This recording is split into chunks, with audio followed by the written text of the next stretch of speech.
Hello everyone, আসসালামু আলাইকুম। সবাই কেমন আছেন? আমরা তো ভালো নেই, শাশুড়ি অসুস্থ, ডায়াবেটিস হাসপাতালে নিয়ে এসেছি ডায়াবেটিস পরীক্ষা করার জন্য। এই যে দেখেন, আমার ছেলেরাও আমার সাথে এসছে। এই যে বড় ছেলের স্কুলে নিয়ে যাব, আবার ডাক্তার দেখাবো শাশুড়িকে।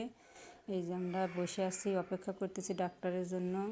প্রচণ্ড গরমে থাকা যাচ্ছে না, তাই একটু বাইরে যায় বসে আছি। হাসপাতালটা অনেক সুন্দর আর অনেক ফুল, মাশাআল্লাহ ফুলগুলো অনেক সুন্দর। আমার তো ফুল খুব পছন্দ, যেখানেই ফুল দেখি ফুলের কাছে গিয়ে দাঁড়িয়ে থাকি। দেখেন কি সুন্দর সবুজ ঘাস।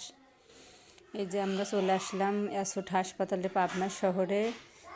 কাশীনাথপুর থেকে কোনো কাজ হলো না, সেই কারণে আমরা এসোটে চলে আসলাম। ডাক্তারদের পরীক্ষা নিরীক্ষা করানোর পর এখন আমরা ওয়েট করতেছি রিপোর্টের জন্য। আলহামদুলিল্লাহ, দোয়া করি ভালো রিপোর্ট যেন আসে। আজকের মতো বিদায়।